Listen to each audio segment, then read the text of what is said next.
one expected much when the announcer called the next act. The name sounded long, unfamiliar, and difficult to pronounce. 48 kids from Cebu, Philippines. Some people in the audience leaned back in their seats. A few whispered that it looked like too many performers for one act. Others assumed it would be loud, chaotic, or forgettable. Even the judges smiled politely, the kind of smile that comes from experience, the kind that says they had seen this before. The children walked out slowly, not rushing, not waving. They ranged in age from about 7 to 16. Some were small and thin. Some looked nervous. A few were barefoot. Their clothes were simple, matching in color but clearly handmade. No glitter. No expensive costumes. Just calm faces and eyes that carried something heavy, something far older than their years. Simon Cowell glanced at them, then down at his notes. He expected noise. He expected enthusiasm. He did not expect discipline. He did not expect that kind of quiet confidence. Terry Crews asked the usual question. "Where are you from?" A girl near the center stepped forward. Her voice was soft but steady. She said they were from Cebu, an island in the Philippines. Terry smiled and asked how they ended up here. The girl paused, took a breath, and said they practiced wherever they could. Sometimes in classrooms, sometimes outside, sometimes after helping their families work. She said this was their dream, not just to perform, but to be heard. The audience clapped politely. Simon leaned forward and asked the question he always asked large groups. "Why so many of you?" The girl looked at him, then back at her group. She said because their story could not be told by one voice alone. That answer made Simon stop smiling. Music had not started yet, but something in the air shifted. The lights dimmed slightly. The children turned inward, forming a shape that looked almost like a heart. No instruments. No microphones in their hands. Just 48 bodies standing perfectly still. Then it happened. One breath. A single note rose from the back row. Clear. Fragile. Human. It was not loud. It was not powerful. But it was pure. The note hovered in the air, and before it could fade, another voice joined it.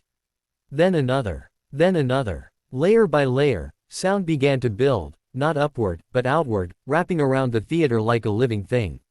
It was not a song anyone recognized. There were no lyrics at first. Just tones. Harmonies so precise they felt impossible. The audience slowly stopped moving. No phones. No whispers. Even the judges forgot to blink. Then the words began. They sang in English, but with an accent that made every word ache. The song spoke of storms, of nights without power, of homes built again and again only to fall once more. It spoke of parents leaving to work overseas. Of children learning to be strong too early. Of singing not because they were happy, but because it was the only way to survive.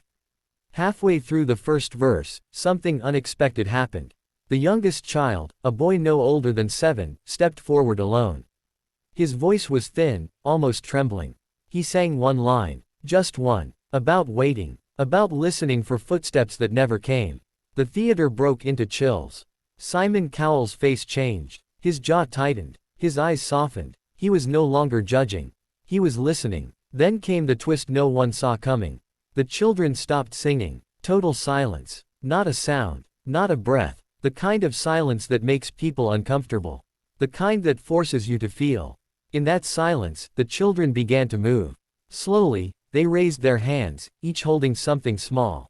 The lights zoomed in. Old photographs. Torn letters. Faded drawings. Objects from home. The audience realized. These were not props. They were memories. Then the singing returned, stronger now, louder, but still controlled. The harmony expanded, filling every corner of the theater. The song shifted from pain to hope, from loss to resilience. The children sang about rebuilding, about holding each other up, about how even when the world looks away, they still stand. One by one, different voices took the lead. A girl who had lost her mother to illness. A boy whose father worked abroad and hadn't come home in years. Another child who survived a typhoon that destroyed everything they owned. Each voice carried truth. Not performance truth. Real truth. The audience began to cry, but no one made a sound. Simon Cowell froze. He did not reach for the buzzer. He did not whisper to the other judges. He sat completely still, hands locked together, eyes fixed on the stage. For the first time in AGT history, Simon Cowell looked genuinely overwhelmed. Then came the final twist.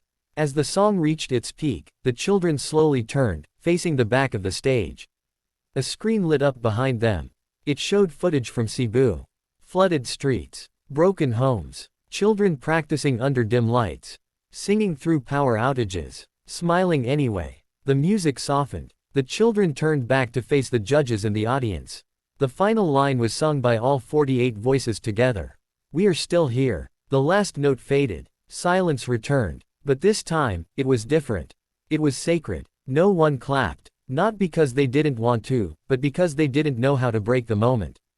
Simon Cowell stood up. The entire theater gasped. He didn't speak right away. He took a breath, then another. His voice, when it came, was quiet. He said he had judged thousands of acts.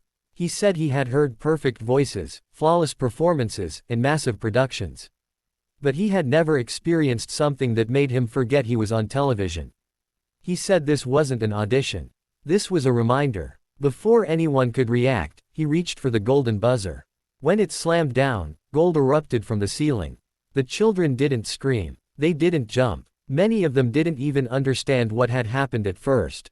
Then realization hit, and the group collapsed into each other, crying, laughing, holding on like they were afraid it might disappear. The audience finally found its voice. A standing ovation that seemed endless. Backstage, producers were crying. Crew members hugged strangers. Even the judges wiped their eyes. Later, Simon would say that this was one of the rare moments where talent met purpose. Where music became more than entertainment. Where 48 children from a small island reminded the world why voices matter, no matter how far away they come from. That performance would go viral within hours. Millions of views. Headlines everywhere. But for the children from Cebu, the most important moment wasn't the golden buzzer. It was being heard. End question to viewers. Now we want to hear from you. From which part of the country are you watching this video? Let us know in the comments and share this story so more voices like theirs